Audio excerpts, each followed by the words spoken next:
نعرہ لگاتے ہیں ہم اہل سنت، تاج شریعت، تاج شریعت۔ نواں حصہ سبق نمبر 4، مقامات و اصطلاحات حج۔ احرام وہ بغیر سلا لباس جس کے بغیر آدمی میقات سے نہیں گزر سکتا، یعنی ایک چادر اوڑھنے کے لیے اور ایسا ہی ایک تیبند کمر پر لپیٹنے کے لیے یہ کپڑے سفید اور نئے بہتر ہیں۔ یہ گویا رب العالمین جل جلالہ کی بارگاہ میں حاضری کی ایک وردی ہے، صاف ستھری، سادہ، تکلف اور زیبائش سے خالی۔ میقات وہ جگہ کہ مکہ معظمہ کو جانے والے کو احرام کے بغیر وہاں سے آگے بڑھنا جائز نہیں، اگرچہ تجارت وغیرہ کسی اور غرض سے جاتا ہو۔ تلبیہ یعنی لبیک کہنا۔ لبیک یہ ہے لبیک اللہم لبیک، لبیک لا شریک لک لبیک، ان الحمد والنعمت لک والملک لا شریک لک۔ احرام کے لیے ایک مرتبہ زبان سے لبیک کہنا ضروری ہے اور نیت شرط۔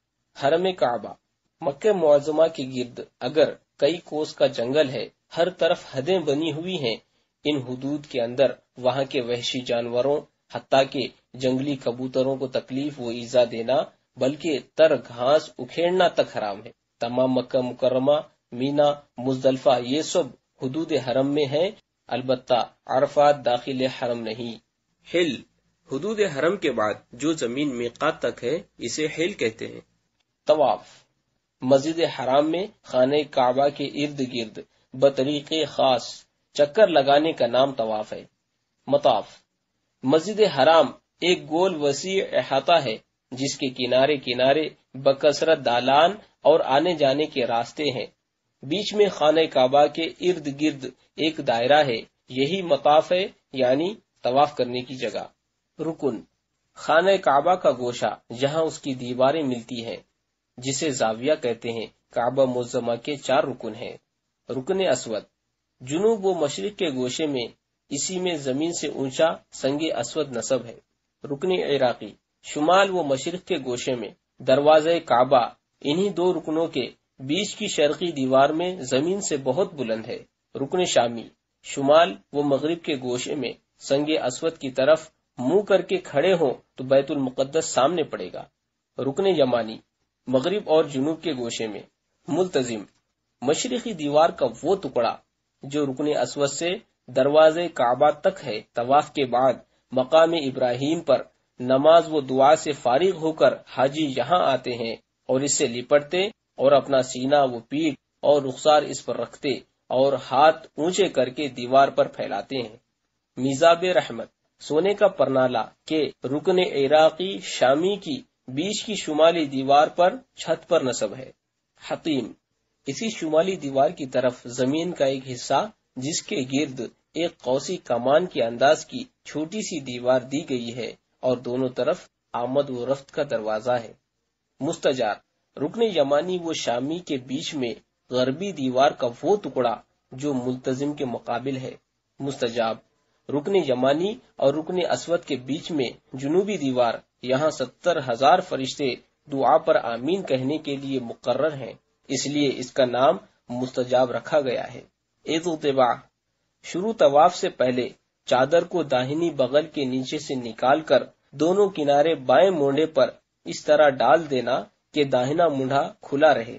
رمل طواف کے پہلے 3 پھیروں میں جلد جلد چھوٹے قدم رکھنا اور شانے ہلانا جیسے کہ قوی و بہادر لوگ چلتے ہیں، نہ کہ کودنا دوڑنا۔ استلام دونوں ہتھیلیاں اور ان کے بیچ میں منہ رکھ کر حجر اسود کو بوسہ دینا یا ہاتھ یا لکڑی سے چھو کر چوم لینے کا اشارہ کر کے ہاتھوں کو بوسہ دینا۔ حجر اسود یہ کالے رنگ کا ایک پتھر ہے۔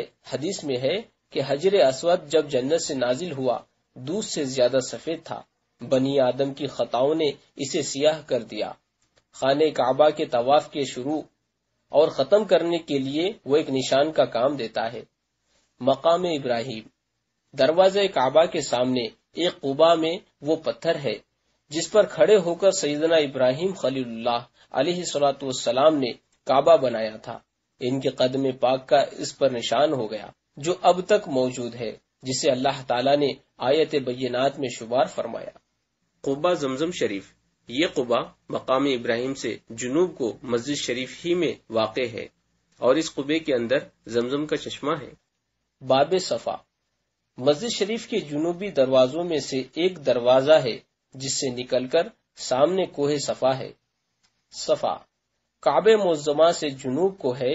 یہاں زمانے قدیم میں ایک پہاڑی تھی کہ زمین میں چھپ گئی ہے، اب وہاں قبلہ رخ ایک دالان سا بنا ہے اور چڑھنے کی سیڑھیاں۔ مروہ دوسری پہاڑی صفا سے جانب شرق تھی، یہاں بھی اب قبلہ رخ دالان سا بنا ہے، اور سیڑھیاں صفا سے مروہ تک جو فاصل ہے، اب یہاں بازار ہے۔ صفا سے چلتے ہوئے دائیں ہاتھ کو دکانیں اور بائیں ہاتھ کو احاطہ مسجد ہے۔ میلین اغرین، اس فاصلے کے وسط میں جو صفا سے مروہ تک ہے دیوار حرم شریف ہے۔ 2 سبز میل نصب ہیں، جیسے میل کی شروع میں پتھر لگا ہوتا ہے۔ اب تو وہاں سبز رنگ کی ٹیوب بجلی کی ہمیشہ شب و روز روشن رہتے ہیں۔ مسع وہ فاصلہ کہ ان دونوں نشانوں کے درمیان ہے، اس فاصلے کو دوڑ کر طے کیا جاتا ہے، مگر نہ حد سے زیادہ دوڑتے نہ کسی کو ایذا دیتے۔ سعی صفا سے مروہ اور پھر مروہ سے صفا کی طرف جانا آنا اور میلین اغدرین کے درمیان دوڑنا سعی ہے۔ حلق سارا سر مڑانا اور یہ افضل ہے۔ تقصیر بال کتروانا کہ اس کی اجازت ہے۔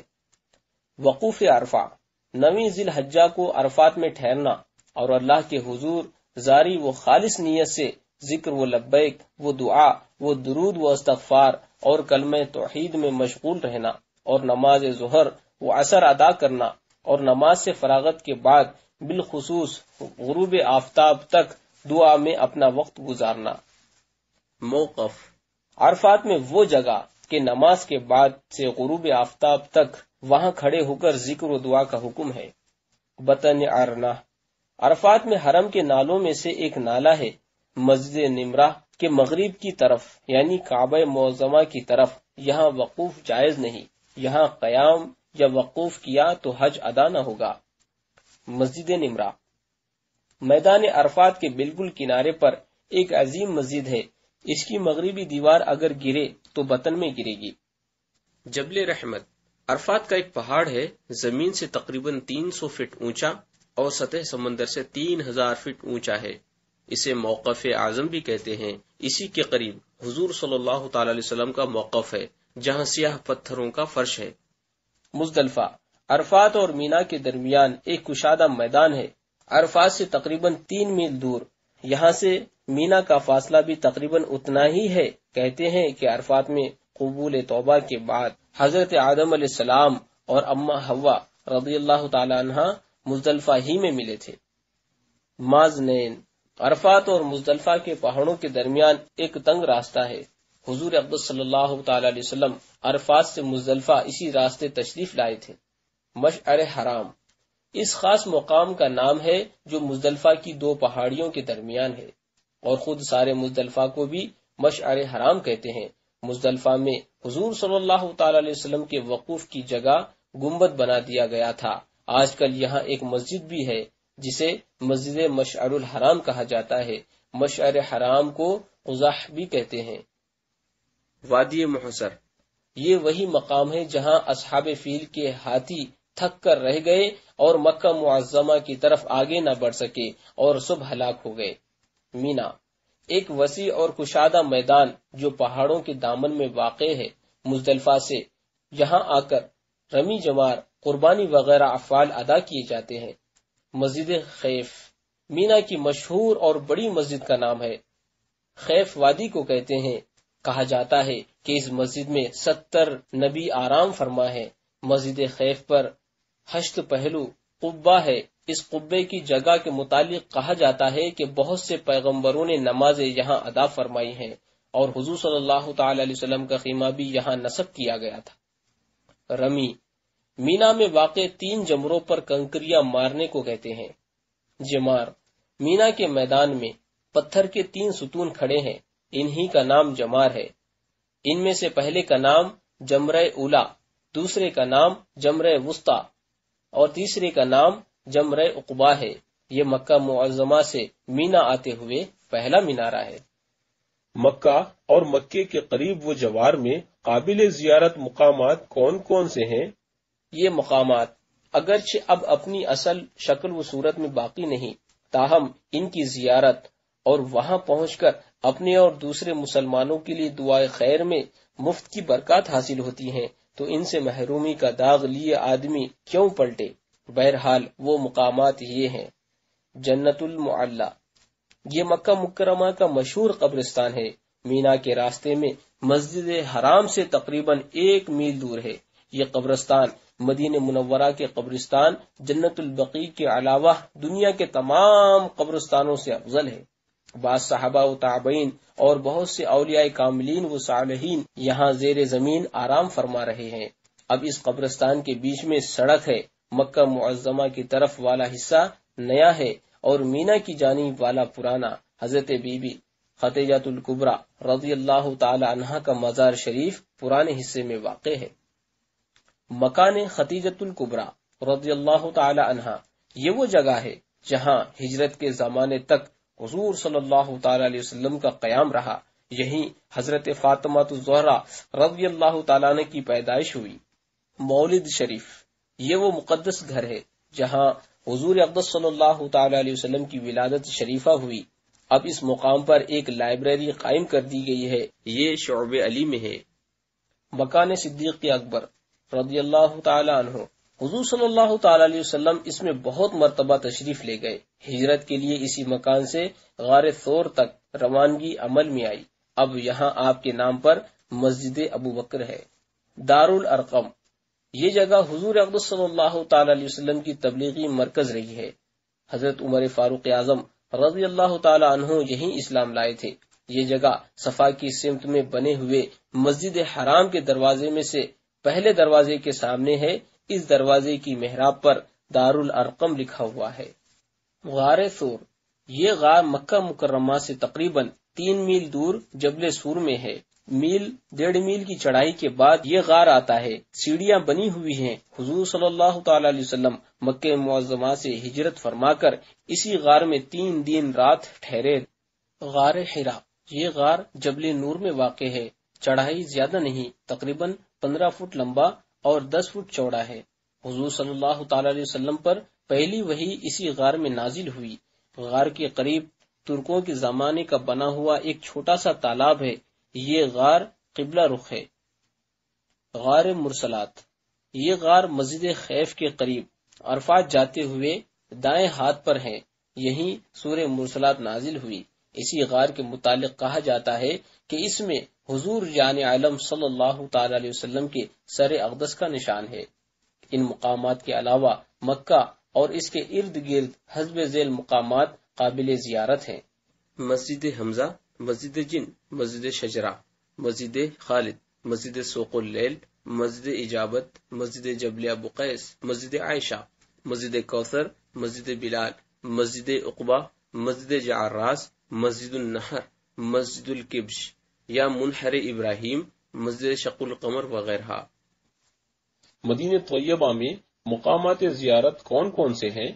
روضہ انور، حضور پرنور صلی اللہ تعالی علیہ وسلم اور خود مسجد نبی کا چپا چپا، بالخصوص مسجد قدیم کا گوشہ گوشہ، جہاں قدم قدم پر قدم رکتے ہیں کہ جائنجاست۔ حضور صلی اللہ تعالی علیہ وسلم کا ممبر اطہر، پھر جنت کی کیاری کے ممبر وہ حجر منورہ کے درمیان ہے، پھر مسجد شریف کے ستون کے محل برکات ہیں، خصوصاً بعض میں خاص خصوصیت۔ جنت البقیع، مدینہ منورہ کا عظیم قبرستان جس میں تقریباً 10,000 صحابہ کرام رضی اللہ تعالی عنہم مدفون ہیں، اور تابعین و تبع تابعین اور اولیاء و علماء و صلحاء وغیرہ ہم کی گنتی نہیں۔ یہیں اکثر ازواج مطہرات اور ائمہ اطہار میں سے سیدنا امام حسن مجتبی و امام زین العابدین و امام محمد باقر و امام جعفر صادق رضی اللہ تعالی عنہم کے مزارات طیبہ ہیں۔ افسوس کہ اب ان مزارات کے نشانات بھی مٹا دیے گئے ہیں۔ مسجد قباء کہ اس میں 2 رکعت نماز عمرے کی مانند ہے۔ احادیث سے ثابت ہے کہ نبی کریم صلی اللہ تعالی علیہ وسلم ہر ہفتہ مسجد قباء تشریف لے جاتے، کبھی سوار اور کبھی پیدل۔ مسجد قبلتین، تحویل کعبہ کا حکم بحالت نماز اسی مسجد میں نازل ہوا۔ حضور اقدس صلی اللہ تعالی علیہ وسلم نماز ظہر صحابہ کرام کے ساتھ اسی مسجد میں ادا فرما رہے تھے۔ 2 رکعت نماز بیت المقدس کی جانب منہ کر کے ادا فرما بھی چکے تھے کہ حکم الہی تحویل قبلہ کا نازل ہوا۔ تعمیل حکم الہی میں آپ دوران نماز ہی بیت المقدس سے خانہ کعبہ کی طرف پھر گئے اور باقی 2 رکعتیں ادا فرما کر نماز پوری کی۔ اسی لیے یہاں 2 محراب موجود ہیں، ایک مسجد مقدس کی جانب اور دوسری خانہ کعبہ کی سمت۔